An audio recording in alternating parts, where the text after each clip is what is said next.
স্ত্রী এখনো পেট দেখায়, পিঠ দেখায়, যে স্ত্রীর কাছে এখনো আপনার মোটা কাপড় নেই, যে স্ত্রী এখনো মাথায় চুল, মাথায় আপনার উন্নি দিতে চায় না, সেই স্ত্রীগুলোকে নিয়ে গিয়ে, সেই মহিলাদেরকে নিয়ে গিয়ে ওইখানের বাজারকে বাড়িয়ে, ওইখানের হারামকারীকে বাড়িয়ে ওলিয়া উলিয়াকে বদনাম করে আপনি গুনাহ করেছেন।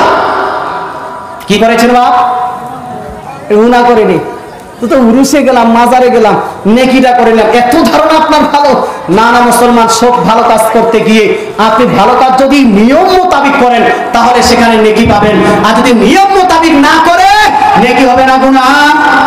জোরে না নেকি না গুনাহ? জোরে বলেন না নেকি না গুনাহ? আপনি জালসাতে বসতে চান, টুপি লাগিয়েছেন, ঠিক আছে, পাঞ্জাবি লাগিয়েছেন, ঠিক আছে, আপনার যারা পায়জামা পরে এখানে বসেছেন, লুঙ্গি পরে বসেছেন, কিন্তু ওটা না করে যদি আপনি আপনার কুর্তা খুলে, গেঞ্জি খুলে, এই আপনার লেংটি মারা বুঝেন আপনারা?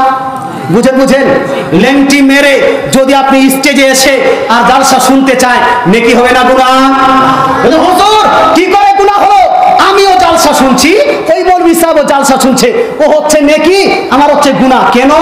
কারণটা হলো এই, ও আপনার নিয়ম মোতাবেক জালসা শুনছে, এই জন্য তার হলো নেকি, আর আপনি লেংটি মেরে নিয়মকে উল্লঙ্ঘন করেছেন, এই জন্য আপনার হয়েছে গুনাহ। কথা বুঝতে পারছেন? মাজারে যাওয়া নেকি না গুনাহ? আপনার আমার 14 খানদানের মধ্যে কেউ বলতে পারবে না যে গুনাহ আছে, বরং আমি এখানে বসেই কমসে কম 30 খানা হাদিস থেকে প্রমাণ করতে পারি যে বুজুর্গানে দ্বীনের মাজারে যাওয়া এটা হলো নবীর সুন্নাহ, আউলিয়া কেরামের মাজারে যাওয়া এটা হলো সাহাবীদের সুন্নাহ, আপনার পীরানে ইসলামের মাজারে যাওয়া এটা হলো আপনার মুস্তাহিদের সুন্নাহ। হাদিস দ্বারা প্রমাণিত করে, সুবহানাল্লাহ। মাজার জিয়ারত করা নবীর সুন্নাহ, মাজার জিয়ারত করা সাহাবীর সুন্নাহ, মাজার জিয়ারত করা ওলিগুনার সুন্নাহ, মাজার জিয়ারত করা হাদিস দ্বারা প্রমাণিত, মাজার জিয়ারত করা কোরআনের আয়াত দ্বারা প্রমাণিত। তাহলে সেই মাজার জিয়ারত করা কোনোদিন হারাম হতে পারে না, গুনাহ হতে পারে না।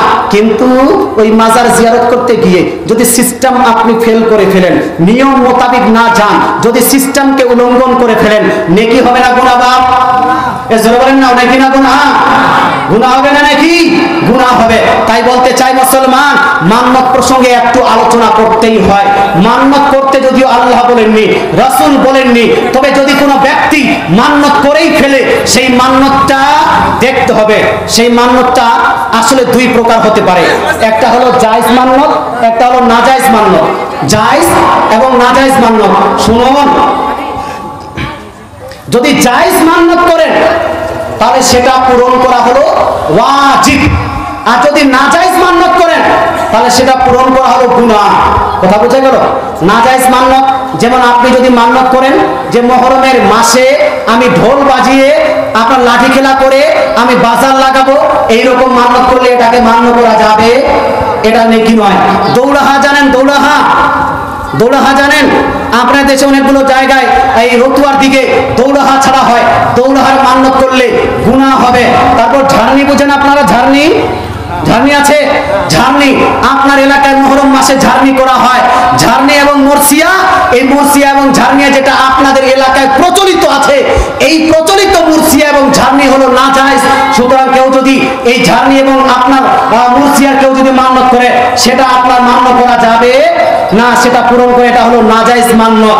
আর মান্নত করলেন ইয়া রাব্বাল আলামিন, বাচ্চা যদি সুস্থ হয়ে যায় 2 রাকাত নামাজ পড়বো, নফল নামাজ, এটা আপনাকে, এটা হলো জায়েজ মান্নত। তারপরে ইয়া রাব্বাল আলামিন 2 দিনের রোজা রাখবো, এটা হলো জায়েজ মান্নত। মসজিদে এতগুলো আপনার বদনা দিব, লোটা দিব, এটা হলো জায়েজ মান্নত। ইয়া রাব্বাল আলামিন মাদ্রাসাতে 10,000 টাকা দান করবো ফানা কাজ হয়ে গেলে, এটা হলো জায়েজ মান্নত। আপনার পান্ডুয়া মিশনে 1 লাখ টাকা আমার জি, এটা যদি মান্নত পূরণ হয়ে যায় তাহলে পান্ডুয়া মিশনে গিয়ে আমি 10,000 টাকা দান করে দিব, এটা হলো জায়েজ মান্নত। তারপরে আপনার পিরানাপির দরগায় যে মাদ্রাসাটা চলে, সেই মাদ্রাসায় আমি 10টা তালিবে ইলমকে খাবার খাওয়াবো, বা 10টা তালিবে ইলমকে আমি যেন টাকা দিব, ইসলাম বলছে কোরআন শরীফ কিনে দিব, এটা হলো জায়েজ মান্নত। এক কথায় মান্নতের মধ্যে 2টা দুইটা ভাগ আছে, একটা হলো জায়েজ মান্নত, একটা হলো না জায়েজ মান্নত। যেটা জায়েজ মান্নত সেটা আপনার যদি ইচ্ছা পূরণ হয়ে যায়, মান্নত যেই কাজে করেছেন সেই জিনিসটা যদি পূরণ হয়ে যায়, তাহলে সেই জায়েজ মান্নতটাকে বাস্তবায়ন করা, সেটাকে আদায় করা হলো ওয়াজিব, জরুরি। কথা বোঝা গেল? আর যদি নাজায়েজ কাজের মান্নত করেন, তাহলে নাজায়েজ কাজের মান্নত যদি আপনার পূরণও হয়ে যায়, তাহলে সেটাকে পূরণ করা, সেটা আদায় করা যাবে না। যেমন আপনি যদি মান্নত করেন, ইয়া রাব্বাল আলামিন, আমার যদি ফালা কাজটা হয়ে যায় তাহলে আমি ঢোল বাজিয়ে নাচ গান করব, এইরকম মান্নত করেন, আর ওই কাজটা যদি সফল হয়ে যায়, আপনি ঢোল বাজিয়ে নাচ গান করতে পারবেন? পারবেন? পারবেন? পারবেন না। কথা বোঝা গেল? এবার আপনাদের এলাকায় অনেকগুলো মান্নত হয়, এই মান্নতের মধ্যে, অনেকগুলো মান্নতের মধ্যে বিশেষ করে মাজারে চাদর চাপানোর মান্নত, এটা উল্লেখযোগ্য মান্নত, হয় কিনা বাবা? হয় হয় হয়। এই মান্নতটা করা কি, আর এই মান্নতটাকে পূরণ করা কি, খুব ধ্যান দিয়ে শুনবেন। কনক্লুশন, মান্নত আল্লাহ করতে বলেননি, রসুল করতে বলেননি, তারপরেও কেউ যদি মান্নত করে ফেলে, আল্লাহ বলছেন তুমি যখন করেই ফেলেছো সেটা পূরণ করো। সূরা হজ আয়াত নাম্বার 29 এর মধ্যে আল্লাহ বলছেন যে যে মান্নত করে নিয়েছো, আমি করতে বলিনি, রাসূল আমার বলেনি, কিন্তু তুমি করে নিয়েছো, তুমি পূরণ করো। ঠিক আছে? কিন্তু সেই মান্নতটা হতে হবে জায়েজ মান্নত। কি হতে হবে? জায়েজ, না জায়েজ মান্নত নয়। ঠিক আছে, এবার আমি শুধু উদাহরণস্বরূপ একটা কথা বলি, সেটা হলো মাজারে চাদর চাপানো প্রসঙ্গে। এর আগেও আমি আলোচনা করেছি যে মাজারে চাদর চাপানো জায়েজ না না জায়েজ। কথা বুঝতে পারছেন? এটা আলোচনা করেছি, কারো জানা আছে, কারো জানা নাই। শুনুন, আহলে সুন্নাতুল জামাতের মোতাবেক মাজারে চাদর দেওয়া জায়েজ আছে, তবে চাদর দিতে হবে কয়টা? কয়টা দিতে হবে বা? একটু জোরে বলেন না, কয়টা? একটা চাদর থাকবে, মাজারে চাদর দিতে হবে আপনার একটা, আর একটার পরে পরে আর যেটা চাদর চাড়বে এটা আমাদের জন্য সঠিক হবে না। যেই চাদরটা চাপিয়েছেন মাজার শরীফের মধ্যে, সেই মাজার শরীফের উপরে, সেই চাদরটা যতক্ষণ পুরাতন না হয়েছে, সেটা যতক্ষণ পর্যন্ত খারাপ না হয়েছে, সেটা যতক্ষণ পর্যন্ত পরিবর্তন করার মতো না হয়েছে, ততক্ষণ পর্যন্ত দ্বিতীয় চাদর চাপাবেন না। দ্বিতীয় চাদর চাপানো এটা হলো অপচয়। এটা কি? অপচয়। এটাকে আরবিতে বলা হয় ইসরাফ। আর আলা হযরত আজিমুল বরকত মুজাদ্দিদ দ্বীন ও মিল্লাত আলাইহি রাহমাতুল রিজওয়ান এই ইসরাফটাকে হারাম বলেছেন, নাজায়েজ বলেছেন। তাই বলতে চাই, একটা চাদর চাপানো আছে আর প্রয়োজন নাই আবার চাদর উপরে চাপানো, এটা জায়েজ হবে না। ব্রাদার সাহেব, এখানে শর্ত সাপেক্ষ আছে। আর এই আপনার ফতোয়াই দিয়েছেন আমার পীর ও মুর্শিদ, আপনার কেচুচা শরীফের আপনার শাহজাদা, কেচুচা শরীফের যাকে আমরা এখন বর্তমান বলি সারতাজ, হুজুর শাইখুল ইসলাম ওয়াল মুসলিমিন, হুজুর সাইয়্যিদ মাদানী মিয়া মাদ্দাসিল্লাহুল আলী ওয়ান নুরানি, আপনার এই ফতোয়াটি দিয়েছেন যে মাজারে একটাই চাদর থাকবে। তাই মুহাদ্দিসে আযম হিন্দ রাহমাতুল্লাহি আলাইহির মাজার শরীফে একটাই চাদর চাপানো হচ্ছে কয়েক বছর থেকে। কথা বোঝা গেল বা? আমি আমার বইটার নাম রেখেছি মাজারে বর্জনীয় কর্মসমূহ, আমার লিখিত বই। আলহামদুলিল্লাহ, এই বয়সে আমি আলহামদুলিল্লাহ প্রায় 30 খানা বই লিখেছি। এই 30 খানা বইয়ের মধ্যে একটি উল্লেখযোগ্য বইয়ের নাম হলো মাজারে বর্জনীয় কর্মসমূহ। এই বইটি পড়ে আপনি ইনশাআল্লাহ অনেকগুলো জ্ঞান অর্জন করতে পারবেন। তাহলে আমাদের আশরাফি খানকাহে, আশরাফি সিলসিলাহে আপনার যারা, যিনি সব থেকে বড় মুহাক্কিক মুফাসসির আমাদের এই বর্তমান যুগে, অনেকগুলো মানুষ যাকে বলে মুজাদ্দিদ, তিনি হুজুর সাইয়্যিদ আপনার মাদানী মিয়া মাদ্দাসিল্লাহুল আলী, তিনিও বলেছেন যে মাজারে একটাই চাদর থাকবে। কথা বুঝতে পারছেন? তাহলে একটা চাদর দেওয়া হবে। আমরা কি একটাই চাদর রাখিবা না চাদরের উপর চাদর, চাদরের উপর চাদর, চাদরের উপর চাদর চাপাতে থাকি? কোনটা? একটাই আছে, ভালো বলেন না না? আপনি যে মান্নত করেছেন, যেই মাজারে চাদর চাপানোর মান্নত করেছেন, ওই মাজারে প্রথম থেকে চাদর চাপানো আছে কি নাই? আছে কি নাই? আছে। যদি ওই মাজারে প্রথম থেকে চাদর চাপানো থাকে, তাহলে আপনার এই মাজারে চাদর চাপানো মান্নত করাটাই ভুল। কথা বুঝা গেল? মাজারে চাদর চাপানো মান্নত করাটাই ভুল। আর যখন এটা ভুল, সেটা আদায় করা যাবে আদায় করার কোনো প্রয়োজন জোরে বলেন না বা। আপনাদের হয়তো রাগ লাগছে, কালকেই সমালোচনা হবে, হচ্ছে হোক কোনো সমস্যা নাই, কিন্তু যেটা বলছি সেটা আমি महीना है 10 জন महीना है একটা চাদর আছে, তো ওই চাদরটা কি করে ফেলে থোড়া আসবে? আচ্ছা আচ্ছা বাজার চড়ে বেলা হ্যাঁ যা মহিনা লে চড়াইতে হবে, আগে চড়াইলে একটা আছে চড়িয়ে দেখা দাও। আচ্ছা আচ্ছা আদম যারা আছে ওই একদম আচ্ছা আচ্ছা ঠিক ঠিক যাকে আহে ওকে দিতে হবে। শুনেন শুনেন আরে কেটা আছে তো এটা পৌঁছবে তখন ই করবে। বলবা দাও দেখো আমি একটা বললাম লা ইলাহা ইল্লাল্লাহ আল্লাহ ছাড়া না, যত বড় বড় করবা করতে করতে মরে যাও। হ্যাঁ বলতে দেন আচ্ছা তো আল্লাহর সামনে কলমা না পড়ে মুসলমান নেই, লা ইলাহা ইল্লাল্লাহ পড়ে যান যত, কিন্তু মুসলমান নেই। আচ্ছা আচ্ছা ঠিক ঠিক ঠিক। দেখেন উনার যেটা যুক্তি, সেই যুক্তিটা আমি উপস্থাপন করছি। উনি বলছেন যে ঠিক আছে, যারা মান্যত করেই নিয়েছে, কথা বুঝতে পারছেন, যারা মান্যত করে নিয়েছে তারা চাপাবেই, 10টা যাদের মান্যত করেছে 10টা চাপাবে। কথা বুঝে গেল? হ্যাঁ, কথা শুনুন বা, উচিত কথা বললে অনেকগুলো লেগে যায় অনেক জায়গায়। বর্তমান যুগে আমরা হলাম পীরওয়ালা, মানি তো মাজারওয়ালা। মাজারকে কে মানে বা? সুন্নি গাই তো নাকি? হানা করে না বা, মানে না? মাজারটা আকীদা মুহাব্বতের জায়গা না বিজনেস ব্যবসার জায়গা, কোনটা? জোরে বলতে হবে, জোরে বলুন না। আকীদা মুহাব্বতের জায়গা। আজ মাজারে যায় কিসের জন্য বা? বরকত, রহমত, আকীদা, মুহাব্বত, আউলিয়া কেরামের সঙ্গে সংস্পর্শ, সম্পর্ক দৃঢ় করার জন্য আমরা মাজার শরীফে যাই নাকি বাবা? হ্যাঁ, মাজার হলো আকীদাতের জায়গা, মুহাব্বতের জায়গা, ব্যবসা বিজনেসের জায়গা নয়। ভাই যেটা বলছেন সেটা ওনার মতে হয়তো উনি ঠিক বলছেন, আমি আপনাকে বুঝাচ্ছি। মাজার অনেকগুলো জায়গায় আছে, আমি তো পুরোটা এখনো বিষয়টা আমি কমপ্লিট করিনি। হ্যাঁ, সেটাকে আমি কমপ্লিট করতাম, কিন্তু তারপরেও আমি বিষয়টাকে আরো সুন্দর করে বলছি। শুনুন, বর্তমান সময়ে আজমির শরীফে কে কে গিয়েছেন বা? অনেকগুলো মানুষ গিয়েছেন কি জানেন? গিয়েছেন। আজমির শরীফে অনেকগুলো জায়গাতে, আপনি আজমির শরীফে গেছেন, অনেকগুলো মাজার শরীফে গেছেন। অনেকগুলো মাজার শরীফকে বর্তমান সময়ে, অনেকগুলো মাজার শরীফ, সবটা নয়, অনেকগুলো মাজার শরীফকে বর্তমান সময়ে খানকাওয়ালা কিছু ভণ্ড পীর আছে, কিছু ভণ্ড খাদিম আছে, এরা বিজনেস এবং আপনার ব্যবসার কেন্দ্র বানিয়ে নিয়েছে। কথা ভুল বলছি না ঠিক বলছি? ভালো বলুন বা। আছে নিয়েছে। মাজারে চাদর দেওয়া আমি নাজায়েজ বলিনি বা, মাজারে চাদর দেওয়াকে আমি সমর্থন করিনি, কিন্তু মুসলমান আপনাকে বলতে চাই, হাজার হাজার মাজারের মধ্যে অনেকগুলো মাজারে বানাচ্ছে, হাজার হাজার চাদর চাপানো হচ্ছে। এই চাদরটা যাচ্ছে কোথায় জানেন? এই চাদর আবার যারা মাজার থেকে তুলে নিয়ে ওই দোকানে চলে যাচ্ছে। দোকানে বিক্রি করছে কে? খাদিমেরা। কথা বোঝা গেল? খাদিমেরা বিক্রি করে আবার ওই টাকা কি করছে তারা? ইসলাম, যদি আপনি 100টা মাজার ঘুরেন, হয়তো 2 থেকে 3টা মাজার এমন বার হতে পারে যেই মাজারের টাকা, সম্পূর্ণ টাকা কোনো মাদ্রাসায় যায়। 2 থেকে 3টা মাজার এরকম বার হতে পারে।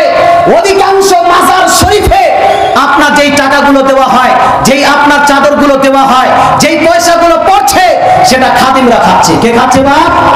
খাদিমরা খাচ্ছে। আর মাজার শরীফে যাওয়ার পরে আল্লাহকে নাম পে দে দো বাবা, 500 টাকা দেবো। 100 টাকা দিলে না না বাবাকে মাজার পে আয়ো, 100 টাকা দে দাও, 500 টাকা দো, 10,000 টাকা দো। হচ্ছে না বাপ? জবরদস্তি করে মাজারের টাকা নেওয়া হচ্ছে। মাজারে আমরা টাকা দিব কেন বাপ? কি কারণে আমরা মাজারে টাকা দিব? খবরদার, হোশিয়ার। মাজারে যদি প্রয়োজন থাকে তাহলে টাকা দিবেন। মাজারে যদি, যেমন মাজার তৈরি হচ্ছে, টাকা দেন, নেকি পাওয়া যাবেন। কথা বুঝে গেল? মাজারের মাধ্যমে একটা মাদ্রাসা চলছে, মাজারে টাকা দেন, আপনি নেকি পাবেন। মাজারের মাধ্যমে একটা খানকা, আপনার কি বলছে, লঙ্গরখানা, সঠিক লঙ্গরখানা চলছে, সেখানে আপনার টাকা দিবেন, আপনি নেকি পাবেন। কিন্তু অনেকগুলো মানুষ লঙ্গরখানা নিয়েও আপনার ভণ্ডামি করবে, সেখানে টাকা দেওয়া জায়েজ হবে না। মুসলমান যেই জায়গাতে আপনার কোনো মাদ্রাসা নাই, কোনো আপনার ইসলামিক কাজ হচ্ছে না, কোনো হসপিটাল নাই, সেই জায়গাতে আপনি টাকা দিবেন, সেটা আপনার জায়েজ হবে না। তেমনি ভাবে আপনাকে বলতে চাই, মুসলমান, আজকে মাজারগুলো বদনাম কেন? আজকে আমরা মাজার পূজারী বলে আখ্যায়িত হচ্ছে কেন? আজকে আমাদেরকে পীর পূজারী বলছে কেন? আজকে আমাদের কি বলছে, কবর পূজারী বলছে কেন? কেন? তার কারণটা হলো আমাদের মধ্যে কিছু মানুষ ভুল করছে, আর ওই ভুলটাকে তুলে ওয়াহাবি মতবাদ অনুসরণকারীরা আমাদের উপর অপবাদ দিচ্ছে। হয় কিনা হয় বা? হ্যাঁ। আর এটার মাধ্যমে আমাদের ওলি আউলিয়াদেরকে বদনাম করা হচ্ছে, হচ্ছে না? ওলি আউলিয়াদেরকে বদনাম করা হচ্ছে। আপনি যেটা কথা বলছেন সেটা আপনার হিসেবে চুক্তিতে ঠিক আছে। আমি যেটা বলছি যে আমরা তো অবগত আছি প্রথমত যে মাজারে চাদর আছে, হয় কি আছে না? তো আমরা মান্যত করবই কেন? মাজারে চাদর আছে, যেখানে চাদর আছে সেখানকার মান্যত করার কোনো প্রয়োজনই ছিল না। তারপরে যদি মান্যত করেই ফেলেন আর সেটা যদি আপনার খুব মন করে যে না খুব আদা করবো, দিব দিব দিব দিব, না দিলে মনটা মানছে না, তো শুনুন, যদি কোনো এমন মাজার হয় যেই মাজারের টাকা কনফার্ম জানা আছে, আমি তো কমপ্লিট করিনি, তার আগে ভাই সাহেব বললেন, কনফার্ম জানা আছে যে এই মাজারের চাদরের টাকা, যেই টাকাগুলো পরে সম্পূর্ণ টাকা কোন ইসলামিক কাজে ব্যয় হচ্ছে, কথা বুঝে গেল? যদি এটা কনফার্ম জানা থাকে তাহলে সেখানে দিতে পারেন। ওই মাজার আপনার চাদর বিক্রি করে আপনার ওই চাদরের টাকা মাদ্রাসাতে দেওয়া হবে, কথা বুঝে গেল? আর যদি কনফার্ম না জানা থাকে, যদি জানা থাকে এটা যে এই মাজারের আপনার টাকা খাদিমরা খাচ্ছে, এই বিজনেস চলছে, সবকিছু চলছে, তাহলে চাদরটা মাজারে না চাপিয়ে, শুনুন, এই আপনার ফতোয়াটা আমার নয় বা হুজুর শাইখুল ইসলামের ফতোয়া। হুজুর শাইখুল ইসলামকে চিনেন? চিনেন? ভাড়া করেন না? হুজুর সাইকেল মাদানী মিয়া মাদ্রাসিল্লাহ আলীকে চিনেন? ওনার ফতোয়া যে যদি মাজারে চাদর চাপার মান্যত কেউ করেই ফেলে বা কারো মনটা যদি খুবই করে, তো মাজারে চাদরটা না চাপিয়ে ওই চাদরের টাকা দিয়ে এক জোড়া পোশাক কিনে একটা গরিবকে দিয়ে দেন। মাজারে চাদর চাপালে যদি নেকি হতো, যতটা নেকি হতো তার থেকে লাখো গুণ কোটি গুণ বেশি একটা গরিবের, আপনার গরিবকে এক জোড়া কাপড় দান করলে নেকি হবে। বলে সুবহানাল্লাহ, এসরে বলে না সুবহানাল্লাহ।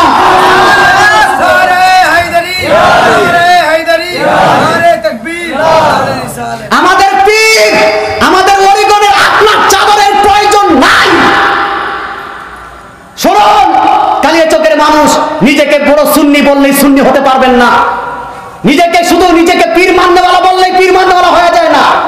নিজেকে শুধু আশিকে রসুল বললেই আশিকে রসুল হওয়া যায় না। নিয়ম সিস্টেমকে অবলম্বন করে নিজেকে প্রতিষ্ঠা করে সুন্নিয়াতকে প্রচার করুন, তারপরে আপনারা সঠিক সুন্নি হতে পারবেন। আমাদের ওলিরা, আমাদের বুজুর্গানে দিন আমার কাছে না তো টাকা চায়, না তাদের ধনের প্রয়োজন, না দৌলতের প্রয়োজন, না মাজারের চাদরের প্রয়োজন। তাদের কাছে, তারা চেয়েছে আমাদের কাছে একমাত্র ইসলামিক জীবন যাপন। বলে সুবহানাল্লাহ, এই জোরে বলেন সুবহানাল্লাহ। একজন মানুষ নামাজ পড়ে না, রোজা রাখে না, হজ করে না, যাকাত দেয় না। শুনুন, আমি বলেছিলাম যে আপনি তো পীরকে ভালোবাসেন, কিন্তু পীর আপনাকে ভালোবাসে কি বাসে না এ নিয়ে কোনোদিন আপনি গবেষণা হয়তো করেননি। আপনি তো ওলিকে ভালোবাসেন বলেছেন, কিন্তু ওলি আপনাকে ভালোবাসে কি বাসে না সে নিয়ে আপনি কোনোদিনে গবেষণা করেননি।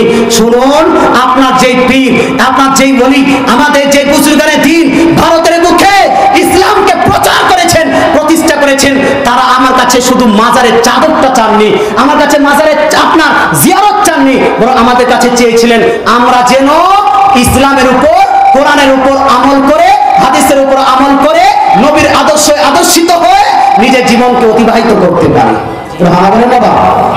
কিন্তু সেই কাজটা আমরা বলছি না, মদ পান করছি, জুয়া খেলছি, এই করছি সেই করছি, মসজিদের আপনার কমিটি হয়ে মসজিদের টাকা খেয়ে বসে আছি, মসজিদের কমিটি হয়ে মসজিদের টাকা দিয়ে আমরা বিজনেস করছি, জালসার কমিটি হয়ে জালসাকে আমরা ইসলামিক প্রতিষ্ঠান না মনে করে, জালসাকে ইসলামিক ইনস্টিটিউট না মনে করে, শিক্ষার জায়গা না মনে করে তাথাইয়া করনেওয়ালা বক্তাদেরকে নিয়ে আসছি। মরুন, মরার পরে বুঝতে পারবেন যে এই আপনার জালসা করা কতটা কঠিন আর কতটা নেকির কাজ। বলতে চাই মুসলমান, হে মুসলমান, আপনাকে বলতে চাই, যেই কাজটা আমাদের ওলিরা চায় সেই কাজটা করুন, যেই কাজটা আমাদের পীররা চায় সেই কাজটা করুন। বুজুর্গানের দিনকে আমরা এই জন্য মানি কারণ তারা ইসলামের পথে আমাদেরকে নিয়ে এসেছেন। সম্মানিত মুসলিম সমাজ, এই জন্য বলছি, কথা হলো এই যে মান্নত যদি কেউ করে ফেলে, মান্নত প্রথমে বলে দিচ্ছি যে মান্নত মাজারে চাদর চাপানো মান্নতটা করা উচিত নয়, কারণ আমাদের সমস্ত মাজারে প্রথম থেকে অলরেডি চাদর আছে। আর যদি মান্নত করে নেন, তাহলে বা আপনাকে বলতে চাই যে আপনি সেই মান্নতটা পূরণ করবেন না। যদি পূরণ করেন তাহলে এইরকম পূরণ করেন যেভাবে আপনার 2016 সম্ভবত 2016 সালে মুহাদ্দিসে আজম হিন্দ কেচুসা শরীফের যে উরুস, সেই উরুস থেকে ঘোষণা দেওয়া হয়েছিল যে এই বছর মুহাদ্দিসে আজম হিন্দের উরুসে যারা যারা চাদর চাপানো ইচ্ছুক, তারা যারা নিজের নিজের এলাকায় সেই চাদর টাকা দিয়ে কাপড় করে করে গরিব মিসকিনদেরকে মধ্যে বিতরণ করে দিবে।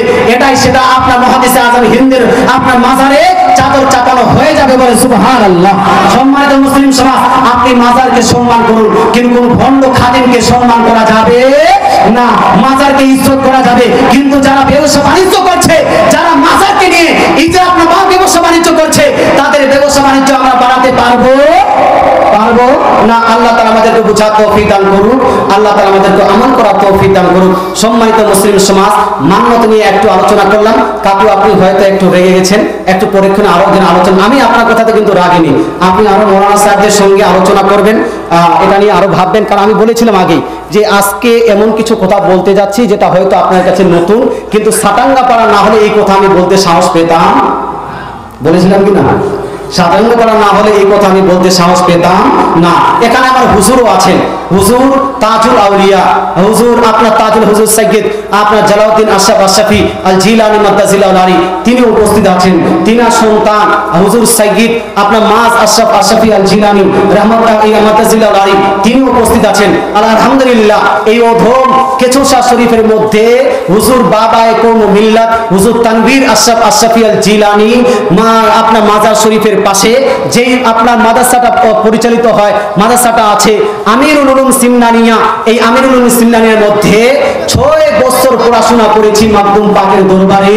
আর 6 বছর আপনার পড়াশোনা করার পরে আলহামদুলিল্লাহ ওই আপনার মাদ্রাসাতে 500-700 জন ছাত্রদের মধ্যে আলহামদুলিল্লাহ চ্যাম্পিয়ন হয়ে তারপরে ওই মাদ্রাসা থেকে বের হয়েছি।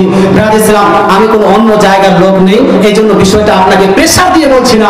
আর অন্যান্য মুফতিদের সঙ্গে, বড় বড় মুফতিদের সঙ্গে আলোচনা সাপেক্ষ এটা আপনার আমল করার চেষ্টা করবেন। আমি যেটা বলছিলাম, ভাই সাহেব বলছেন যে আপনি বললেন লা ইলাহা ইল্লাল্লাহ বললেই মুসলমান হয়ে যাবে, আমি এই কথাটা বলিনি বাপ, এই কথা বলিনি। আমি বলেছিলাম 5টি জিনিস করতে হবে, তার মধ্যে প্রথমটা কি? লা ইলাহা ইল্লাল্লাহ মুহাম্মাদুর রাসূলুল্লাহ। এই লা ইলাহা ইল্লাল্লাহ মুহাম্মাদুর রাসূলুল্লাহর মধ্যে একটা পার্ট, লা ইলাহা ইল্লাল্লাহর মধ্যে মুহাম্মাদুর রাসূলের মধ্যে একটি পার্ট লা ইলাহা ইল্লাল্লাহ সম্পর্কে বিস্তারিত আলোচনা করছিলাম। মুহাম্মাদুর রাসূলুল্লাহ প্রসঙ্গে এখন আলোচনা করিনি। আমি কোনো ওয়াহাবি নই, দেওবন্দি নই। একজন ওয়াহাবি বাংলাদেশের একজন বক্তা বলছে যে লা ইলাহা ইল্লাল্লাহ পড়লেই মুমিন হয়ে যাবে, মুসলমান হয়ে যাবে, মুহাম্মাদুর রাসূলুল্লাহ পড়ার কোনো দরকার নাই। ওই রকম কি আমাদের সুন্নি মুসলমান কেউ বলতে পারবে? বলতে পারে? হয়তো বুঝার ফের হয়েছে, বলতে পারে না। আমাদের কাছে যতক্ষণ পর্যন্ত মুহাম্মদ সাল্লাল্লাহু আলাইহি ওয়াসাল্লামের রিসালাতের কেউ ইকরার না করেছে, মুহাম্মদ সাল্লাল্লাহু আলাইহি ওয়াসাল্লামকে কেউ রাসূল বলে স্বীকার না করেছে, মুহাম্মাদের রাসূল রিসালাতের কেউ যদি আপনার সাক্ষী না দিয়েছে, ততক্ষণ পর্যন্ত সে মুসলমান হতে পারে না, পারে না। কথা বুঝে গেল? কিন্তু লা ইলাহা ইল্লাল্লাহ প্রসঙ্গে বিস্তারিত আলোচনা করলাম। এবার আসি তার দ্বিতীয় পাঠ, মুহাম্মাদুন রাসূলুল্লাহ। মুহাম্মদ হলেন আল্লাহর প্রেরিত কি বা রাসূল, আল্লাহর প্রেরিত, জোরে বলেন না, আল্লাহর প্রেরিত রাসূল। দেখলাম আল্লাহর প্রেরিত রাসূল বলবেন না আমাদের বড় ভাই সমতুল্য বলবেন? কোনটা? বড় ভাই সমতুল্য বলা যাবে? কেউ যদি বলে না মুহাম্মদ হলেন বড় ভাই সমতুল্য, তো মুহাম্মদ রাসূলুল্লাহ তোকে মানা হলো না, বলবো না। বড় ভাই সমতুল্য যে বলবে মুহাম্মদ রাসূলুল্লাহকে মানলো না। যে বলবে জামাত থেকেও নিকৃষ্ট মুহাম্মদ রাসূলুল্লাহ সে মানলো না। যে বলবে যে আপনার গ্রামের মুখিয়ার মতো, তার মুহাম্মদ রাসূলুল্লাহ মান্য করা হলো না। তাই বলতে চাই আমাদেরকে মানতে হবে মুহাম্মাদুর রাসূলুল্লাহ। মুহাম্মদ হলেন আল্লাহর প্রেরিত রাসূল। সম্মানিত মুসলিম সমাজ, এর সঙ্গে একটা জিনিস আমি অ্যাড করে দিচ্ছি। 2টি হাদিস শুনুন। প্রথমে এই হাদিসটি লিপিবদ্ধ আছে প্রথম হাদিসটি লিপিবদ্ধ আছে, ও ভাই তাওয়াজ্জু করুন, প্রথম হাদিসটি লিপিবদ্ধ আছে আপনার শুআবুল ঈমানের মধ্যে, মিশকাত শরীফের মধ্যে, তাবরানী শরীফের মধ্যে, ফাতহুল বারীর মধ্যে, মাকাসিদে হাসানার মধ্যে, এই সমস্ত হাদিস গ্রন্থে একটি হাদিস বর্ণিত হয়েছে। আন আনাস ইবনে মালিক রাদিয়াল্লাহু তাআলা আনহু ক্বালা ক্বালা রাসূলুল্লাহ সাল্লাল্লাহু তাআলা আলাইহি ওয়াসাল্লাম ইদা মুদিহাল ফাসিক গাযাবা রাব্বু ওয়াহতাজ্জা বিহি আর আরশুর রব আও আবিল আরশু। দয়ার নবী মায়ার নবী ইরশাদ করেন, যখন কোনো ফাসিকের প্রশংসা করা হয়, সম্মান করা হয়, ফাসিক ব্যক্তির প্রশংসা করা হয়, সম্মান করা হয়, তো এই সম্মানের কারণে আল্লাহ তাআলা সেই ব্যক্তির উপর রেগে যান, রাগান্বিত হন, এবং আল্লাহ তাআলার যে আরশ, এই আরশ ব্যাপারে নবী পাক ইরশাদ করেন, কোন ফাসিক, গুনাহগার, কাবীরা গুনাহ করনে वाला ব্যক্তির কেউ যদি সম্মান করে, ওই সম্মান তারা করার কারণে আল্লাহ তাআলার আরশ পর্যন্ত হিলে যায়, বলে সুবহানাল্লাহ। কথা বুঝতে পারছেন? কথাটা বুঝতে পারলেন না হয়তো। নবী পাক সুস্পষ্ট হাদিসের মধ্যে ইরশাদ করেন যে ফাসিকের যদি, ফাজিরের যদি, গুনাহগার, কাবীরা গুনাহ করনে वाला ব্যক্তির যদি, ফাসিকের যদি প্রশংসা করা হয়, তার যদি আপনার সম্মান করা হয়, এই সম্মানের কারণে আল্লাহ যে সম্মান করলো তার প্রতি রাগান্বিত হন, এবং আল্লাহ তাআলার আরশ পর্যন্ত এই সম্মানের কারণে হিলে যায়। দ্বিতীয় হাদিসটি শুনুন। দ্বিতীয় হাদিসটি লিপিবদ্ধ আছে কানজুল ঈমানের মধ্যে, তাছাড়া মাকাসিদু হাসানার মধ্যে, তাছাড়া ফাতুল বারীর মধ্যে লিপিবদ্ধ আছে, আর অন্যান্য হাদিস গ্রন্থে বর্ণিত হয়েছে হাদিসটি। দয়ার নবী মায়ার নবী ইরশাদ করেন, মান ওয়াক্কারা সাহিবা বিদআতিন ফাকাদ আনা আলা হাদামিল ইসলাম। যে ব্যক্তি কোনো বিদআতি ব্যক্তির সম্মান করলো, বিদআতকারী ব্যক্তির সম্মান করলো, সেই ব্যক্তি ইসলামকে নষ্ট করার জন্য সাহায্য করলো। কথাটা বুঝতে পারছেন? ইসলাম নষ্ট করার জন্য সাহায্য করলো, মানে ভালো কাজ না খারাপ কাজ? খারাপ কাজ না? তাহলে নবী পাক ইরশাদ করেন, যে ব্যক্তি বিদআতি, যারা বিদআতকারী, তার যে সম্মান করবে, ওর সম্মান করা মানে হলো এই যে ইসলামকে নষ্ট করে দেওয়া। দ্বিতীয়, প্রথম হাদিসে বললাম যে কোনো ফাসিকে কেউ যদি সম্মান করে, তাহলে আল্লাহ রাগান্বিত হন এবং আল্লাহ তাআলার আরশ পর্যন্ত হিলে যায়। এবার শুনুন, বিদআতি কাকে বলা হয়, ফাসিক কাকে বলা হয়? ফাসিক বলা হয় সেই ব্যক্তিকে যেই ব্যক্তি গুনাহে কাবীরা করে, বড় বড় গুনাহ করছে, যেমন হারামকারীতে লিপ্ত আছে, সেই ব্যক্তিকে বলা হয় ফাসিক। ফাসিক যদি প্রকাশ্যভাবে হারামকারী করে, প্রকাশ্যভাবে তাস খেলছে, প্রকাশ্যভাবে লটারি খেলছে, আপনার প্রকাশ্যভাবে টিভি দেখছে, প্রকাশ্যভাবে আপনার হারাম কাজ করছে, প্রকাশ্যভাবে আপনি চুরি করছেন, প্রকাশ্যভাবে আপনি অন্যের মালকে হরপ করছেন, যেমন প্রকাশ্যভাবে আপনি মসজিদের মাল এদিকে সেদিকে করছেন, আপনি প্রকাশ্যভাবে মাদ্রাসায় আপনার যারা মাদ্রাসার টাকায় নইচই করছেন, তাহলে আপনি হয়ে যাবেন ফাসিক। আর এই ফাসিককে বলা হয় ফাসিকে মুলিন।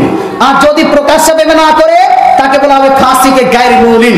বলতে চাই মুসলমান, আমি যেটা বলতে চাচ্ছিলাম সেটা হলো এই যে বর্তমান যুগে এমন কিছু মানুষ আছি, যেই মানুষেরা শুধু আর শুধু আমরা চেহারা দেখে কারো প্রশংসা করি, কারো আপনার ধন সম্পদ দেখে কারো প্রশংসা করি, অথচ সে ফিস্ক করেছে, অথচ সে হারাম কাজ করছে, অথচ সে গুনাহে লিপ্ত আছে, অথচ সে আপনার মসজিদ মাদ্রাসা আপনার টাকা মেরে খাচ্ছে, তারপরও তার প্রশংসা করছি।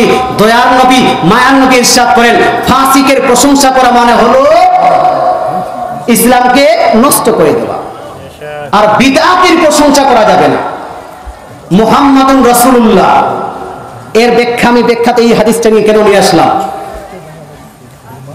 বিদআতের হলো দুই প্রকার, একটা হলো বিদআত ফিল ইতিকাদ আর বিদআত ফিল আমাল।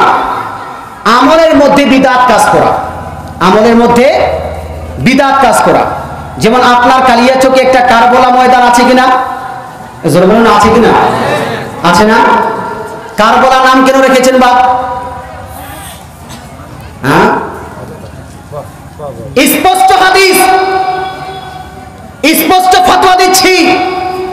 যদি কোনো মুফতি সাহেব, যোগ্য মুফতি আমার এই কথার বিপক্ষে ফতোয়া দিয়ে দেন, আমি আপনার সাটাঙ্গা পাড়াতে এসে তওবা করে নিব।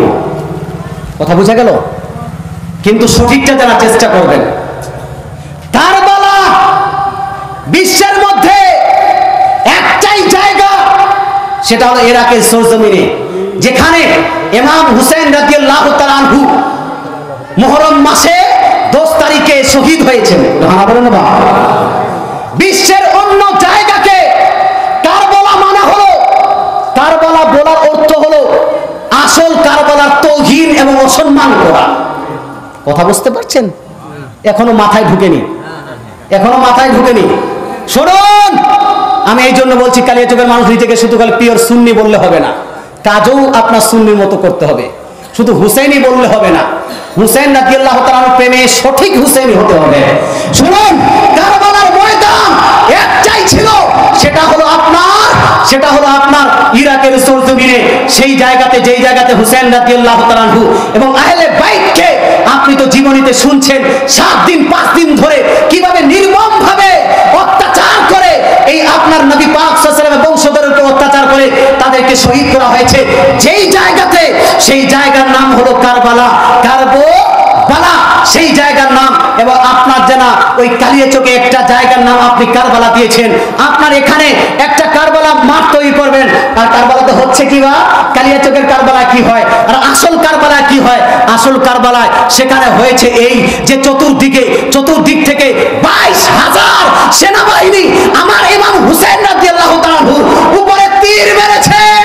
তীর চালানোর আপনার সেই মুহূর্তে, সেই আপনার সময়, যেই সময়টাতে আপনার নাফসির সময়, যেই সময় হুসেন রাদিয়াল্লাহু তাআলা এই 22,000 সেনাবাহিনীর আপনার তীরের বোছানের মধ্যে আছেন, সেই সময় হুসেন রাদিয়াল্লাহু তাআলা ইসলামকে প্রতিষ্ঠা করার জন্য, ইসলামের আরকানকে জিন্দা করার জন্য, ইসলামের মধ্যে সর্বশ্রেষ্ঠ এবং সর্বমর্যাদা প্রাপ্ত ইবাদত নামাজকে জীবিত করার জন্য সেই জায়গাতেও সাজদা করেছেন। বলে সুবহানাল্লাহ, জোরে বলেন না সুবহানাল্লাহ, আরেকবার সুবহানাল্লাহ।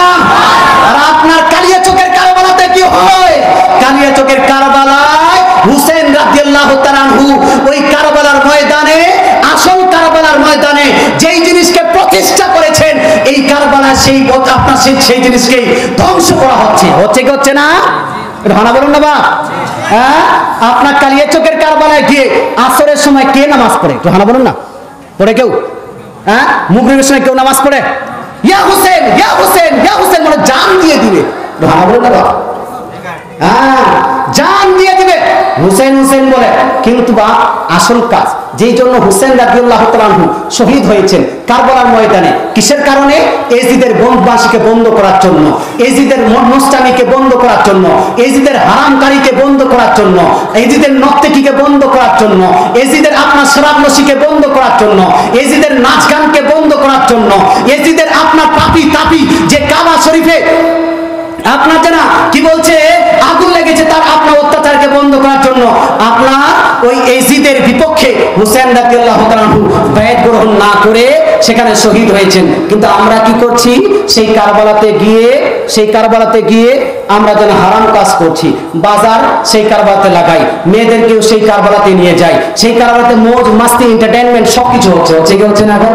হচ্ছে না বা? এই জন্য বলতে চাই মুসলমান, কোন জায়গাতে নতুন কারবালা তৈরি হবে না। আলা হযরত আজিমুল বরকত মুজাদ্দিদুদ্দিন মিল্লাত আলাইহি রাহমাতুল রিজওয়ান ফতোয়া রেজবিয়াতে আলহামদুলিল্লাহ, ফতোয়া রেজবিয়া শুরু থেকে শেষ অবধি আলহামদুলিল্লাহ এই অধম 3 বার খতম করেছি আলহামদুলিল্লাহ। আপনার 12 খণ্ডটা 2 বার খতম করেছি, আর 30 খণ্ডটা আপনার 1 বার খতম করেছি। আলা হযরত 2 জায়গায় 2টি ফতোয়াতে উল্লেখ করেছেন যে মাসনুই কারবালা এটা জায়েজ নয়, এটা চলবে না। আপনার নকল কারবালা চলবে না, ওই আসল কারবালাই চলবে। এই মাঠের নামগুলো পরিবর্তন করা উচিত। তারপরেই আপনি হবেন হুসেনের আসল চাহনেওয়ালা। যাই হোক ইসলাম, আপনি যে হুসেন রাদিয়াল্লাহু তাআলা আনহুকে ভালোবাসেন, আর আপনি যে ওলি আল্লাহকে ভালোবাসেন, আপনি যে পীরকে ভালোবাসেন, আপনাকেও পীর ভালোবাসে কিনা? এটার উত্তর হলো এই যে পীরেরা কোনো দিনে আপনার ফাসিক ফাজির যারা হারাম কাজেতে লিপ্ত তাদেরকে কোনোদিনই অন্তর থেকে ভালোবাসবে না, তাদের সম্মান করবে, তাদের জন্য দোয়া করতে পারে আল্লাহ তাকে হেদায়েত দাও। কথা বুঝে গেল? এটা দোয়া করতে পারেন, পীর সাহেব দোয়া করবেন, কিন্তু তাকে সম্মান পীরের এজাম করবে না।